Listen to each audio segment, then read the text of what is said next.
भट्ट रघुनाथ श्रीजीव गोपाल भट्ट दास रघुनाथ एछय गोसाई करी चरण बंदन जाते विघ्ननाश अभीष्ट पुराण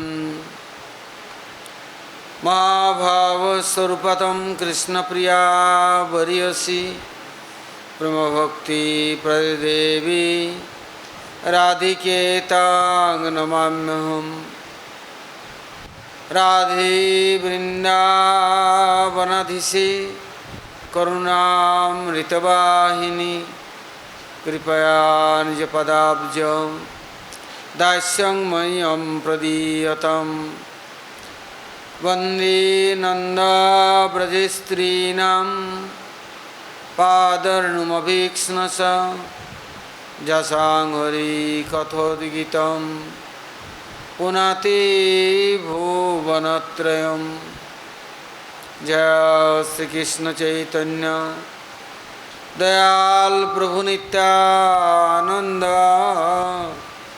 श्री अद्वैत गदाधर श्रीवासादि श्री गौर भक्तवृंद हरे कृष्ण कृष्ण कृष्ण हरे हरे हरे राम राम राम हरे हरे। बोलो श्री गुरु जी महाराज की जय, गुरु परंपरा की जय, अनंत अनंत कोटि वैष्णव वृंद की जय, सपार्षद गौर हरि की जय, गौर नित्यानंद प्रभु की जय, जगन्नाथ बलदेव सुभद्रा सुदर्शन जीव की जय, भक्त विघ्न विनाशन कारणी सिंहदेव की जय, भक्तराज प्रहलाद महाराज की जय, सर्वाभीष्ट प्रदाता गिरिराज गोवर्धन जीव की जय, श्री गोविंद गोपीनाथ मदन मोहन जीव की जय, ब्रजमंडल धाम की जय, ब्रजवासी भक्तवृंद की जय, ब्रजेश्वरी मधेश्वरी प्रणेश्वरी श्रीमती राधा रानी की जय, ब्रजदेवीगण की जय, ब्रजमंडल धाम की जय, पुरुषोत्तम व्रत की जय, पुरुषोत्तम देव की जय, जय पुरुषोत्तम व्रतवानकारी भक्तवृंद की जय, चतुर्मास्य व्रत की जय, गौर प्रमानंदे हरि हरि बोल।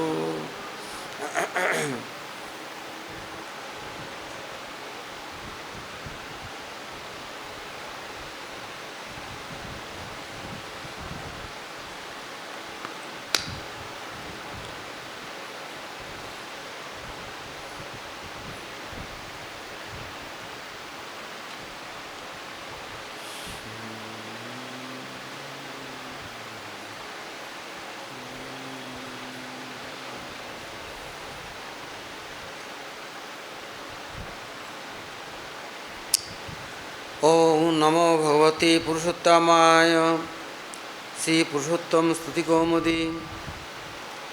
पुरुषोत्तम ही परात्पर पराश्रयः परागति परास्थिति पराकृति पराभक्ति पराशक्ति पराशांति परानंद पराविद्या परामुक्ति परान्नयो भवति। यहाँ पर वर्णन करते हैं कि तत्वगत विचार और वास्तव वस्तु के परिचय देते हुए कह रहे हैं, जो पुराण पुरुष और आगे जो चलते हैं परात्पर तत्व वो कौन है? कहते हैं स्वयं भगवान पुरुषोत्तम ही हैं। क्योंकि उनको इसलिए पुरुषोत्तम कहा गया कि सबको ही उत्तम गति उत्तम स्थान उत्तम उनके लिए सारा व्यवस्था करते हैं। एक तरफ साधक साधन करता है, साधन के प्रभाव से और तो उन्नति को प्राप्त करता है। वो साधन सिद्ध है। और यहाँ पर कहते हैं कृपा सिद्ध, उत्तम पुरुष, पुरुषोत्तम प्रापर तत्व है, सबसे श्रेष्ठ तत्व है। ऐसे ही जो लोग उनके आश्रय लेते हैं या उनके सानिध्य में आते हैं, स्मरण करते हैं, शरणागत होता है, उनको वर्ण करते हैं, वो क्या करते हैं, उनको भी उत्तम से उत्तम संगति, उत्तम स्थान, उत्तम उनके व्यवस्था करते हैं। कहते कैसे समझ सकते हैं कौन साधन कर रहा है? कहते हैं यदि आश्रय ले ली पुरुषोत्तम देव की, तो उनके परिकर, उनके निकटस्थ जन वो भी पुरुषोत्तम के बड़े अनुयायी और प्रिय भक्त होंगे। नहीं तो यदि कोई साधु का परिचय हम लेने जाते हैं, देखते हैं साधु के निकट सभी दुष्ट दानव और तांत्रिक, विभिन्न प्रकार जोगी भोगी, उन लोग के समावेश है और उनके साथ उनका संबंध है। तो समझना चाहिए ये साधु का साधु मार्ग का अनुसरण नहीं किया कभी। उनके चित्तवृत्ति अभी मलिन और दूषित है, निष्कलंक निष्कपट नहीं हो पाया। यदि भगवान पुरुषोत्तम की कृपा है तो परात्पर तत्व अर्थात श्रेष्ठ से श्रेष्ठ चित्तवृत्ति वाले साधन सिद्ध या साधक उनके निकट उनका परिकरत्व में सबसे विराजमान होंगे। फिर क्या कहते हैं? पराश्रय। यदि किसी को पुरुषोत्तम आश्रय भी देते हैं तो ऐसे नहीं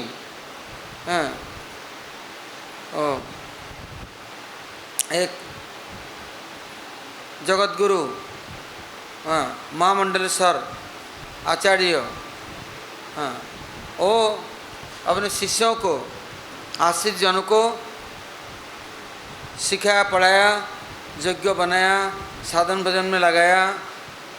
तो जब अंतिम समय आया तो बोले अभी मैं जाऊंगा, मेरा समय पूरा है, किंतु मैं चाहता हूँ मैं किसी को अपने पद में नियुक्त करके जाना चाहता हूँ। तो सब योग्य, एक से एक विद्वान और भजनशील तपस्वी, तो सबको बोला सब हमारे सामने आओ, आज मैं सबको दर्शन करके और मैं तिलक करके तो मैं जाऊंगा। किंतु मेरा एक प्रश्न है, यदि कोई उत्तर दे देगा तो उसको मैं आचार्य पद में नियुक्त करूंगा। तो सब आगे, तो उन्होंने पूछा, कुछ दिन पहले एक भक्त आया तो मेरे पास, तो मैं उनको गौशाला में गायों की सेवा में लगा दिया और खेत खलिहान देखने के लिए उनको रख दिया था। तो सब लोग आए तो उनको नहीं बुलाया, तो बोले अच्छा बुलाता हूँ। वो क्या करेगा, मूर्ख है, गोबर फेंकता है, गाय को चरी खाना देता है, खेत खलिहान देखता है, सफाई सुथरा करता है, सबको खाने पीने के बाद में जगह धोता है, बर्तन मांजता है। वो अब वो क्या करेगा? और नहीं, मैं सबको देखना चाहता हूँ। तो सब लोग आए तो महामंडलेश्वर जगत गुरु क्या कहते हैं, मेरा एक छोटा सा प्रश्न है, यदि कोई उत्तर दे दे तो मैं प्रसन्न होके जा सकता हूँ। तो गुरु जी आपके मन की बात आप प्रकाश करो, तब शिष्य तो योग्य उत्तर देंगे। तो उससे उन्होंने कहा, भाई ये मलिन मन है, चित्त अशुद्ध है, अपवित्र है, ये मन को शुद्ध करके भगवान के स्मरण में, भगवान के सेवा में कैसे नियुक्त कर सकते हैं? तो उन्होंने बोला, ये कौन सी बड़ी बात है गुरुजी? तो बोले, नहीं, मैं कल तक इंतज़ार करूँगा, कल मैं सुनूँगा, तो मैं अपना ब्रह्मशीलन में अर्थात ब्रह्म गति में पहुँच जाऊँगा, ब्रह्मलोक जाऊँगा। दूसरे दिन मेला लग गया कहने के लिए, क्यों? फिर गुरुजी मेरे को आचार्य पद में नियुक्त करेंगे, मैं गुरु बनूंगा, महामंडलेश्वर मैं बनूंगा। तो सब लोगों को पूछा, तो सब लोगों ने कितने शास्त्रों के श्लोक, दुनिया भर के इधर उधर दुनिया भर के सब उन्हें झड़ी लगा दी। गुरु चुपचाप बैठे हैं। तो बोले, वो जो ग्वारिया है उसको बुलाया नहीं? तो बुलाया। तो बोले, भाई तुम क्या समझते हो?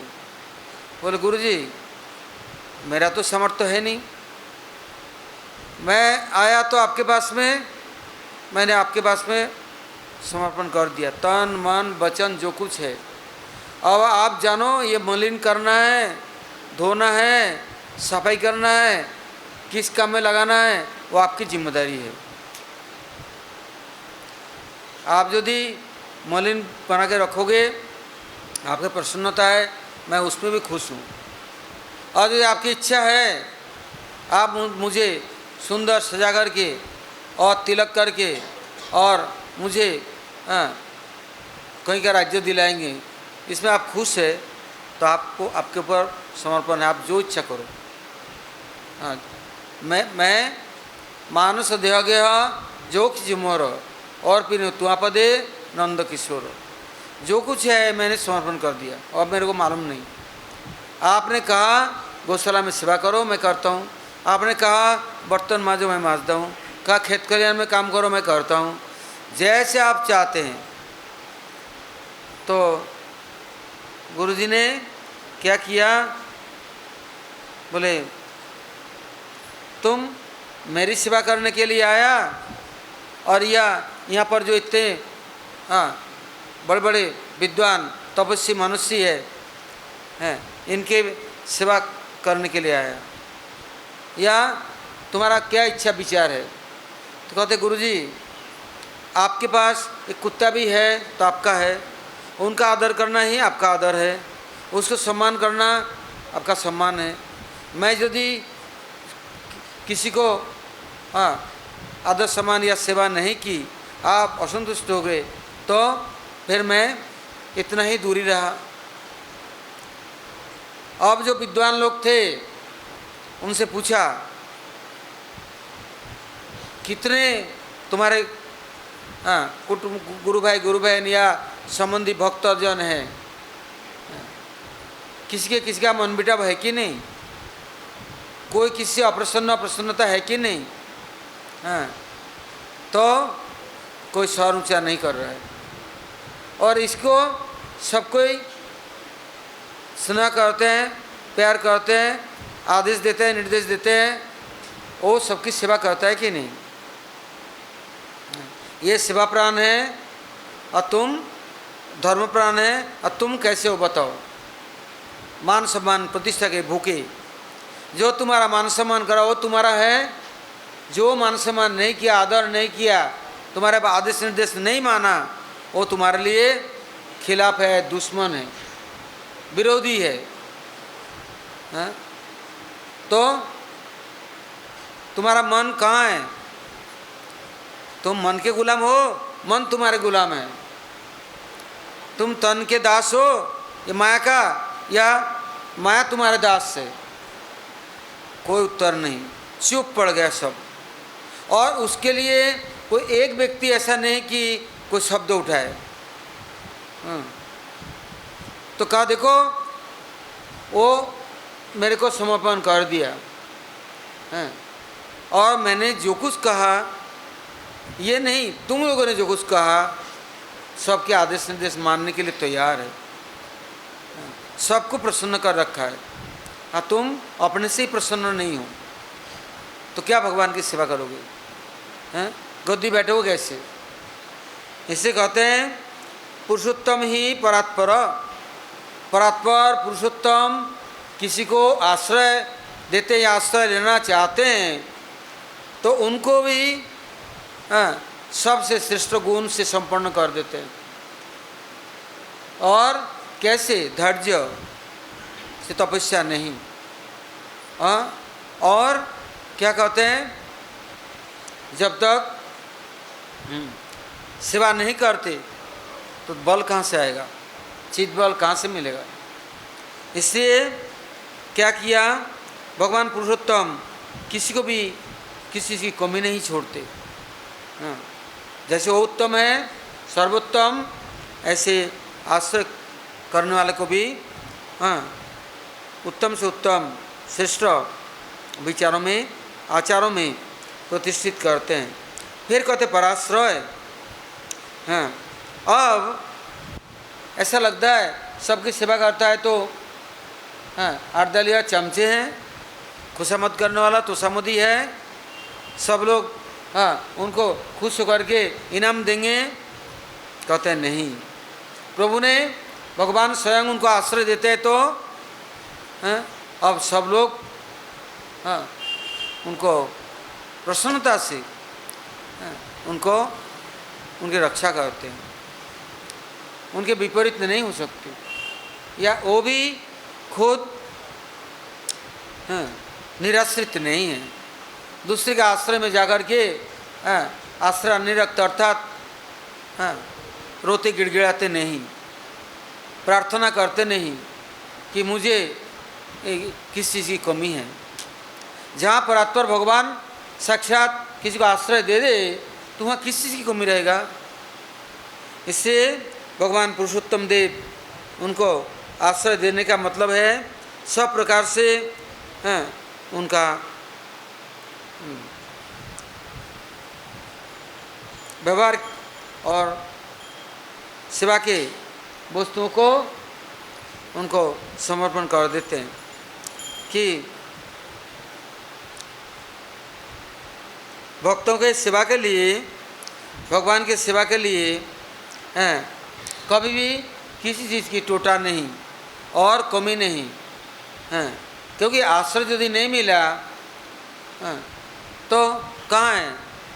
किसी को आश्रय नहीं मिलता तो बाहर सड़क में, और आश्रय मिलता है तो उनको अपने चरणों में है, तो किसी की कमी रहेगा और क्या टूटा रहेगा।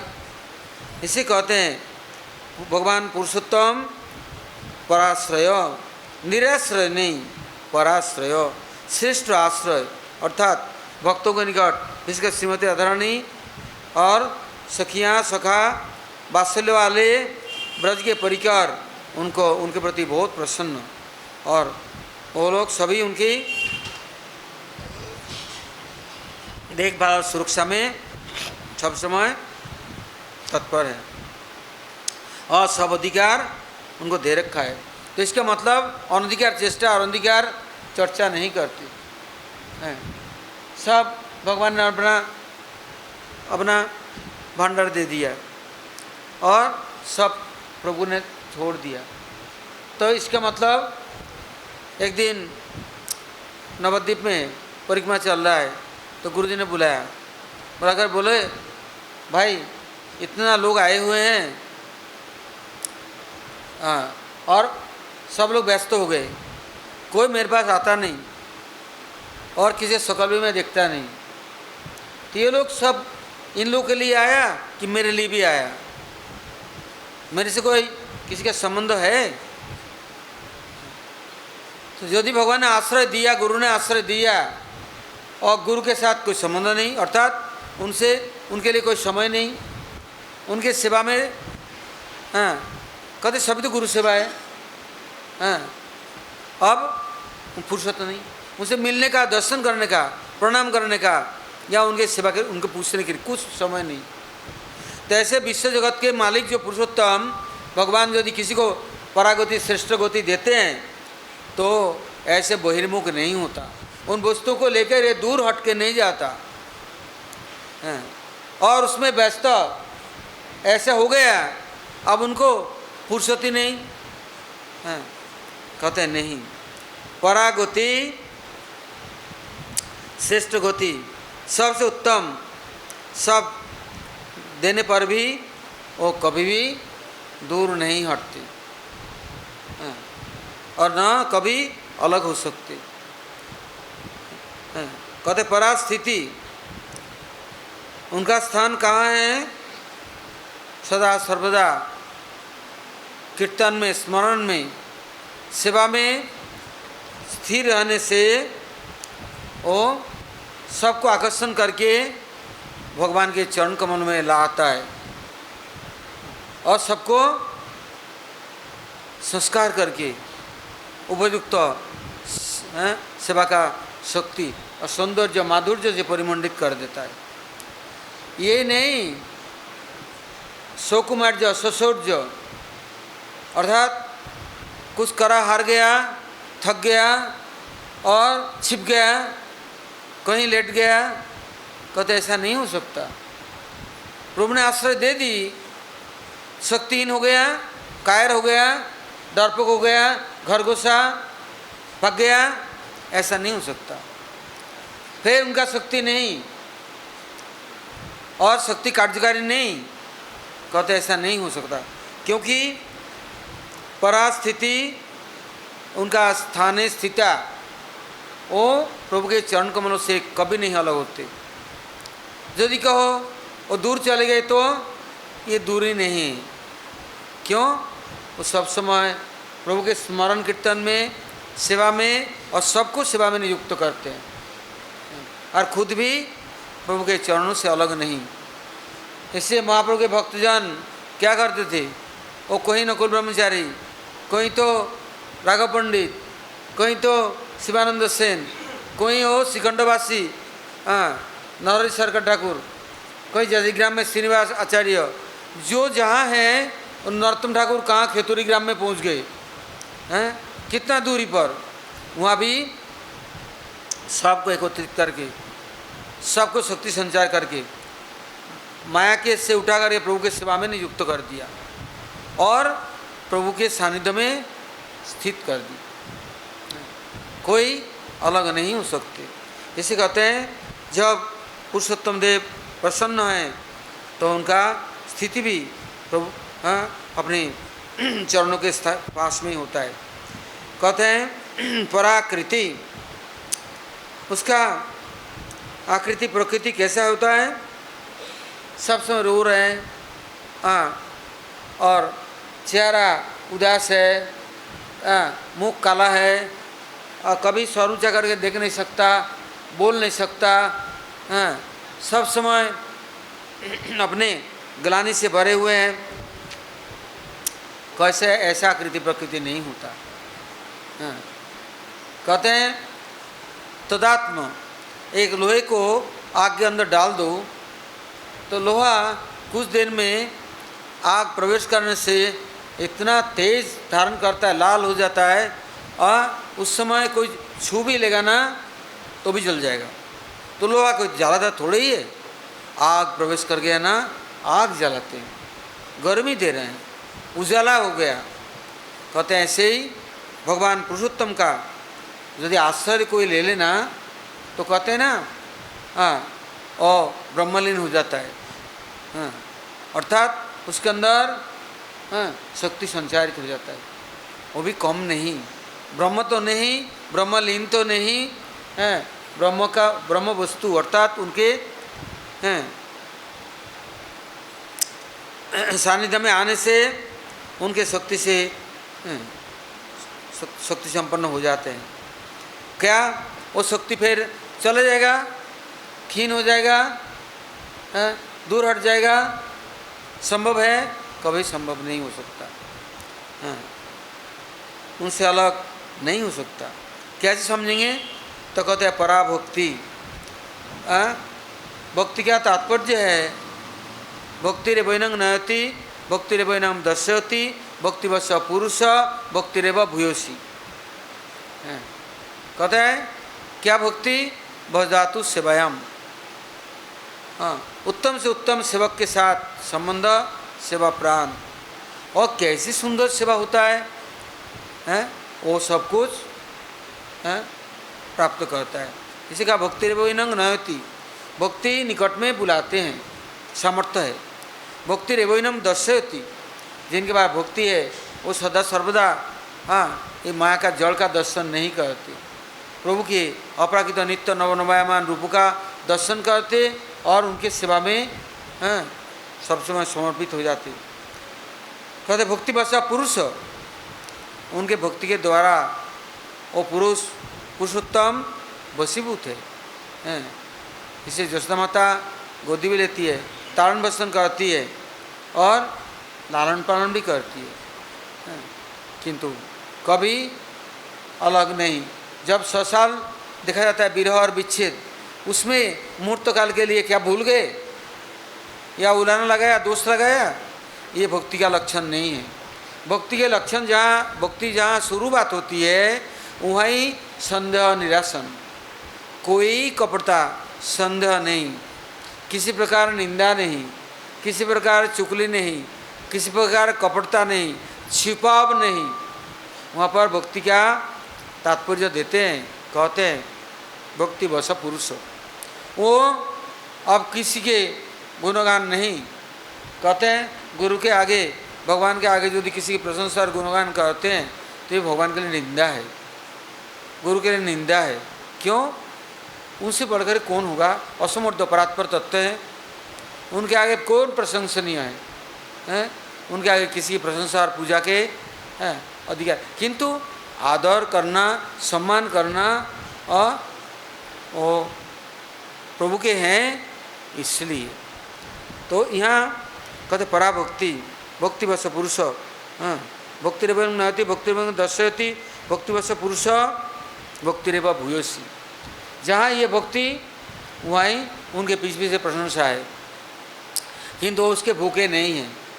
कोई प्रशंसा करे न करे, उनको क्या बिगड़ता है? उनको समय नहीं सुनने की और किसी के निकट से कुछ ग्रहण करने की। वो प्रशंसा उनके पीछे पीछे भागते रहते हैं, किंतु उनको ये देखते भी नहीं, छूते भी नहीं। कहते हैं पराशक्ति हैं, ये शक्ति संपन्न, इसलिए शक्ति चाहिए और प्राप्त करते हैं, भगवान देते हैं, जिससे कि कोई अगर उनको पराभूत न कर ले। नहीं तो भजन करने तो बहुत लोग आते हैं या चाहते हैं, चेष्टा भी करते हैं, किंतु हार जाता है, दब जाता है। उनको कोई न कोई कैसे न कैसे फुसला करके, बुला बला करके, चिकनी चुपड़ी बातें करके उनको दूर कर देते हैं। कि यदि वो शक्ति है किसी के अंदर तो वहाँ पर आग में कुछ भी डाल दो, लोहा डालो चाहे सोना डालो, हीरा जवाहरात डाल दो, आग मुर्दे डाल दो, आग में इतना शक्ति है, सबको दुर्गुण हटा करके अपना ही लेंगी। कहते हैं ऐसे ही पुरुषोत्तम देव के पराशक्ति इतना प्रभावशाली हैं, वहाँ पर और किसी की हिम्मत नहीं प्रवेश करने की और वहाँ दरार बनाने की, वहाँ भेद करके अपने घुसपैठी घुस जाए और उनको अलग कर दे, ऐसा संभव नहीं है। फिर कहते परा शांति, जितने प्रकार के शांति हो सकता है, कैसे? कहते हम हमारे पास बहुत प्रसन्नता है, शांति है। कैसे? कहते हैं यदि जल के, स्थल के, चर अचर खेचर कोई भी आत्मा यदि आकर के ऐसे पुरुषोत्तम देव के प्रिय भक्तों के से मिल गया ना, तो वो भी सदा के लिए शांत हो जाएगा, चंचल नहीं रह सकता। और उनको कुछ आगे स्वतंत्र इच्छा भी नहीं रहेगा, प्राप्ति की अप्राप्ति की कोई दुख नहीं रहेगा। कहते हैं परानंद, एक जड़ानंद एक मोक्षानंद ब्रह्मानंद, किंतु वो परानंद नहीं, श्रेष्ठ आनंद नहीं। आनंद वंश नंद महाराज की हैं। नंद महाराज के जितने वंशज है और जितना परिकर है सबको भगवान ने नंदनंदन ने हैं आनंद चिन्मय रस से प्रतिभाविता भी हैं। ब्रह्मा जी कहते हैं और कोई जाओगे ना तुम आनंद चिन्मय रस की कोई खोज नहीं मिलेगा। यदि चाहिए तो ब्रह्मा जी पहले स्तुति में कहते हैं आनंद चिन्मय रस प्रतिभाविता भी स्थाभिर्ज एव निज रूपक तया कला भी। एक तरफ से नहीं, निज रूप तया कला भी, रूप गुण लीला कहीं भी स्पर्श कर लोगे तो क्या आदि पुरुष गोविंद वो आनंद में मग्न कर देंगे, निवेदित कर देंगे हैं। इसी कहते परानंद श्रेष्ठ आनंद, उसमें कोई मिक्स नहीं हैं। उस वो आपको प्राप्त कराएंगी पुरुषोत्तम देव। कहते पराविद्या एक होता है अपरा जड़ा विद्या, एक पराविद्या। क्या कहते हैं सा विद्या तन्मतिर्जया।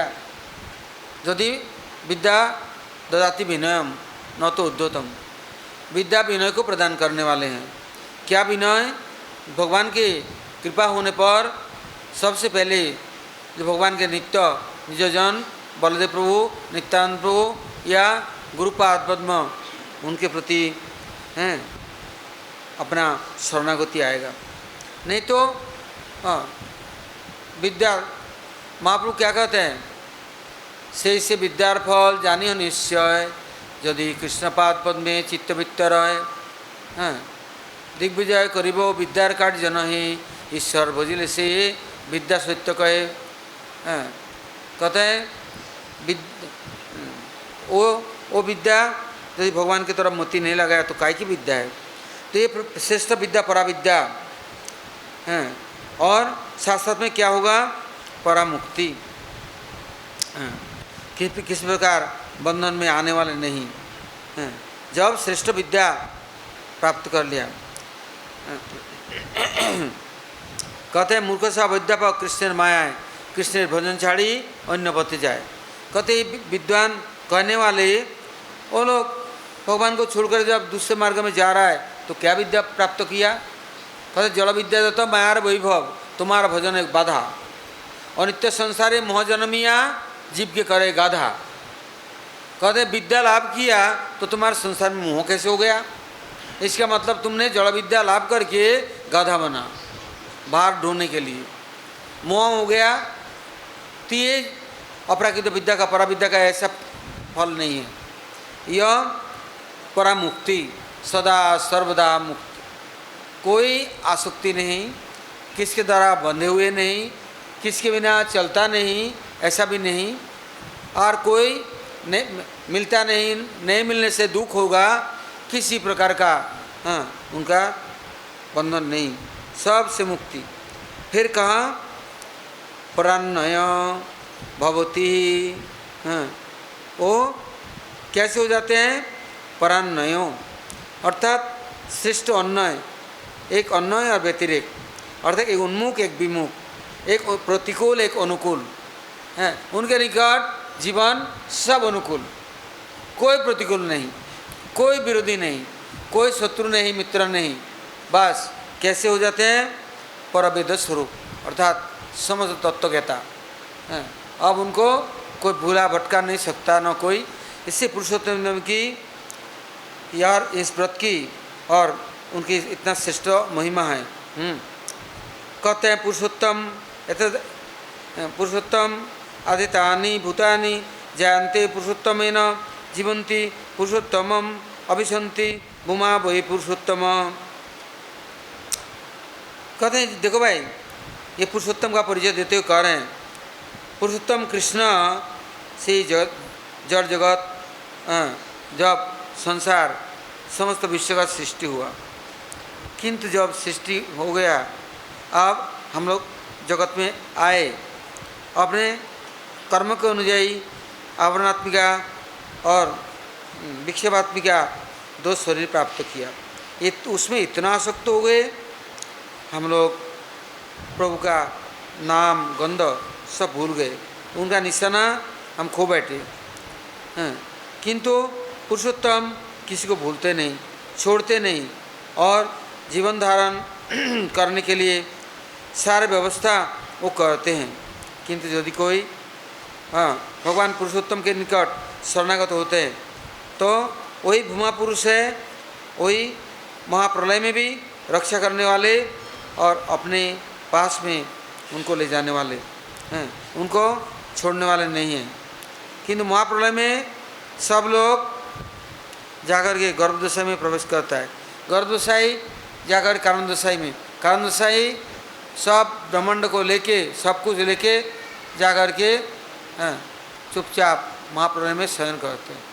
किंतु आप दोबारा जब इच्छा होता है तो उनको पुनः प्रकाश करते हैं। किंतु जीव अपना अपना कर्म लेकर के भगवान के पास जा कर के भी वहाँ भी सुधरता नहीं। जैसे सद्गुरु के निकट बहुत जीवात्मा आते हैं, तो आते हैं तो कोई भोजन प्रिय, कोई शयन विलासी, कोई भोजन विलासी, कोई है अपना मुक्ति की अभिलाषा करने वाला, कितने प्रकार हैं, किंतु वो बदलते नहीं। किंतु पुरुषोत्तम भगवान ऐसा नहीं, वो छोड़ने वाला नहीं है।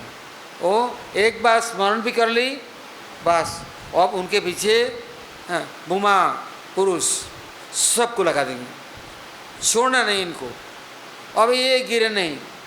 कभी जब विदेशों में प्रचार चल रहा था, स्वामी प्रभुपाद बहुत जगह बहुत प्रचार किया, तो कुछ लोग आए फिर चले गए। तो किसने पूछा यदि आए तो गए कैसे? बोले गया कहाँ, गया कहीं नहीं, थोड़ा घूमने गया है, अभी दोबारा आ ही रहा है। क्यों अपने घर छोड़ कर जाएगा कहाँ, जा ही नहीं सकता।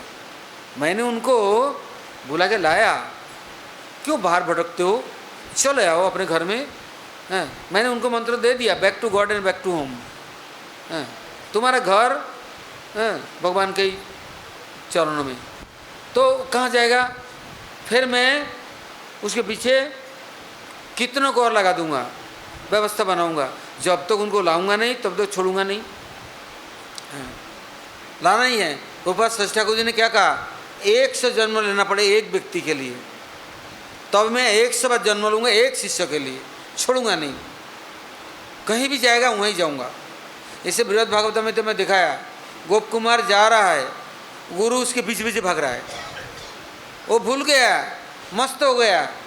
फिर गुरु जी जाकर बोले, ए गोप कुमार मंत्र नहीं करेगा, क्या कर रहा है, हरिनाम नहीं करेगा, मंत्र करेगा नहीं।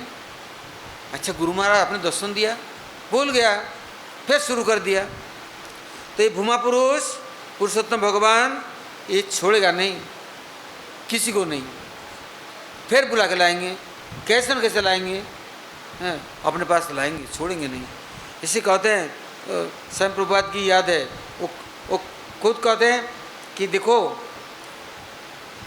कोई चला भी गया ना, किससे मेरे महिमा सुनेगा, कभी ग्रंथ मेरे खोल के देखेगा, कभी कोई जाकर के उनके पास क्या करेगा, कुछ उनके दुख दरिद्रता का सुन करके उसको मिटाने के लिए उपाय कर देगा। क्योंकि जगत के लोग सुख चाहता है, किंतु सुख कहाँ है। एक बार गुरु नानक के पास गया, कोई जाकर के बोल रहे हैं, हम जगत में बड़ा दुखी है, आप मुझे खुश कैसे मैं सुखी हो सकता हूँ, बोलो।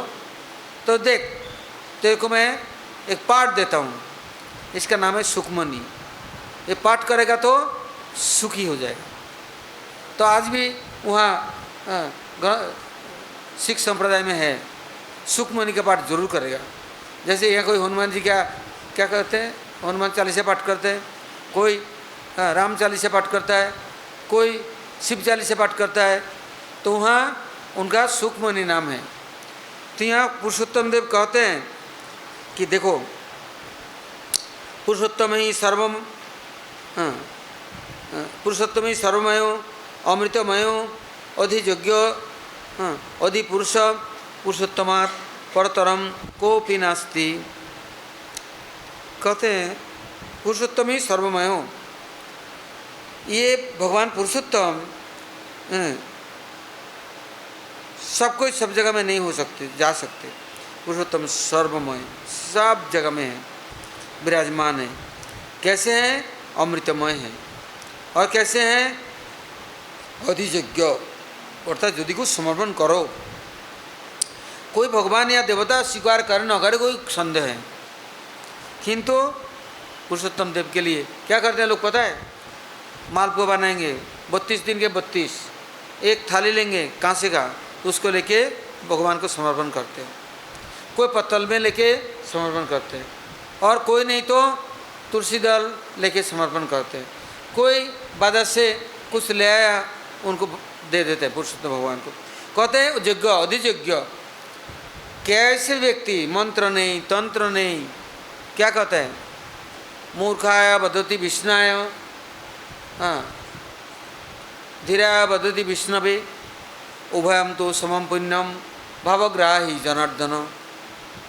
कहते मूर्ख कुछ जानता नहीं, अरे पुरुषोत्तम व्रत हो रहा है, सब लोग कर रहे हैं, कीर्तन चल रहा है, कथा चल रहा है, सब लोग एकत्रित हो रहे हैं और परिक्रमा कर रहा है, तो हम तो कुछ नहीं कर सकते भाई हैं। कहते हैं भगवान का इस महीना में पुरुषोत्तम में जगह जगह रथ बनते हैं और उनको रथ में चला करके भ्रमण कराते हैं। उनकी 108 परिक्रमा करते हैं। किसी के पास कुछ नहीं तो तुलसी जी को रख करके उन्हीं की परिक्रमा करते हैं 108। कोई भगवान के मंदिर का परिक्रमा करता है, कोई भगवान का नाम लिख करके परिक्रमा करता है, कोई भगवान को रथ में बैठा करके उनको लेके चलता है, कोई सर में लेके चलता है। कहते हैं अधियज्ञ। भगवान के लिए कुछ भी समर्पण करो, भगवान उसको स्वीकार कर लेते हैं। वो उपेक्षा नहीं करते, टालते नहीं हैं। इससे कहते अधियज्ञ सी और सर्वमयो और अमृतमयो। और कहते कैसे अमृतमय हैं?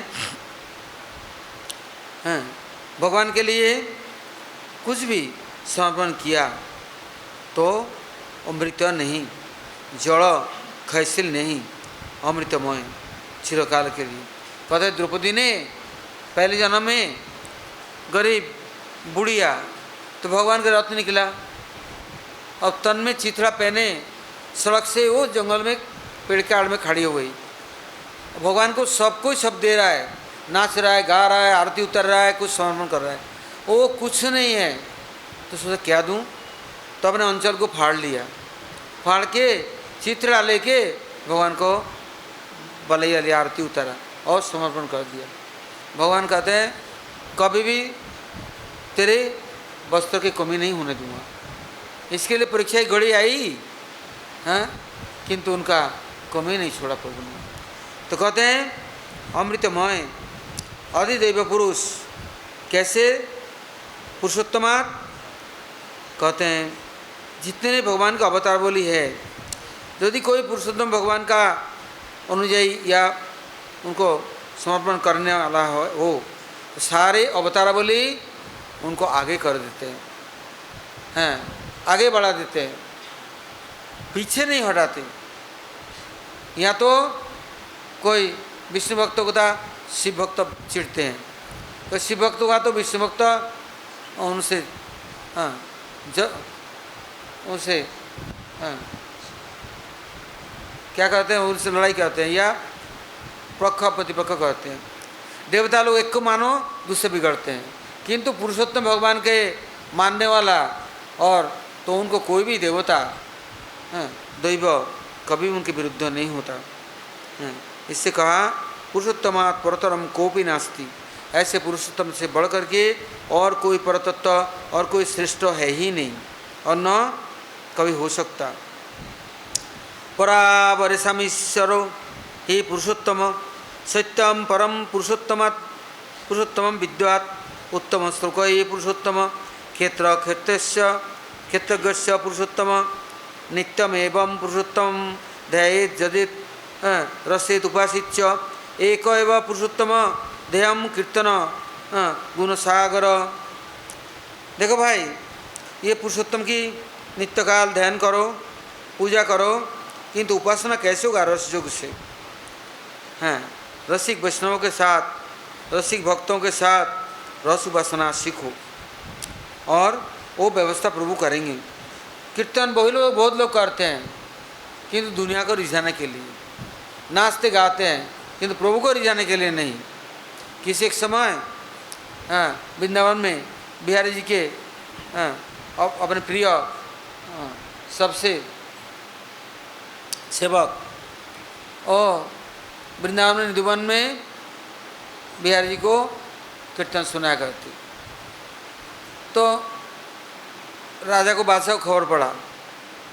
बादशाह ने दरबार में बुलाया, तो देखा कि हमारे गुरु महाराज तो वृंदावन छोड़ के जाएंगे नहीं।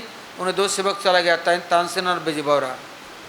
वहाँ जाके उन्होंने जब कीर्तन के लिए बादशाह ने बुलाया, तो बादशाह का कोई ऐसे चमचा था, चेला था, कीर्तनिया था, उसका प्रतिज्ञा थी, हमसे कीर्तन का प्रतियोगिता करो, यदि हार गया तो उसको मारवा दूंगा, और कभी कीर्तन नहीं कर सकता, मारवा दूंगा, और यदि जीत गया तो मैं अपने प्राण विसर्जन दूंगा, अर्थात मेरे को मार दो। ऐसे जिद्दी करके और राजा को जीत लिया। राजा ने इन दोनों की, इनके गुरु की बात सुन करके बुलाया, यदि मर गया, हार गया तो मार देंगे। तो फिर कोई कीर्तन नहीं करेगा, और कोई कहेगा नहीं भगवान का कीर्तन करता है। अब बुलाया तो दोनों पहुंच गए। ये तो डरते नहीं है, घबराते नहीं। प्रतियोगिता बादशाह ने बुलाया, नहीं तो गुरु को उठाएंगे, पकड़ लेंगे, क्या करेंगे। तो शिष्य कुरेश की तरह थे और रामानुजाचार्य की, दोनों पहुंच गए। तो बादशाह ने पूछा, देखो प्रतियोगिता होगा, हमारे ये कीर्तन करेंगे संगीत, यदि आपने इनको हराया तो आपको मारने का अधिकार है, और नहीं तो आप हार गए तो ये मार देगा। तो बोले इसका जवाब कौन देगा? हमारा कीर्तन अच्छा है कि इनका अच्छा है? तो मैं सुनूंगा। बोले आप इनका पक्ष लेंगे, हमारा पक्ष लेंगे नहीं, तो क्या होगा? बोले कोई निरपेक्ष व्यक्ति हो जहाँ पर विचार होगा। बोले निरपेक्ष कौन है? बोले चलो जंगल में, वन में चलो। तो वन में गया। बोले ठीक है, तुम लोग कीर्तन करो। तो दोनों कीर्तन कर रहे हैं, बीना बजा रहे हैं। तो वहाँ हाथी, घोड़ा, शेर, भालू, चीता, गंडार और जितने नौले, सांप, गाय, चोरू गाय सब इकट्ठे हो गए। इन्होंने सबके गले में माला पहना दिया और तिलक कर दिया। जब कीर्तन समाप्त हुआ, बादल गरज रहा है, वर्षा हो रहा है, फूल गिर रहा है और नए कोपले पत्ते निकल रहा है। अब बिरह की कीर्तन कर रहे हैं, सब सूख रहा है। अब क्या हुआ? कीर्तन समाप्त होते ही सब जानवर भाग गया।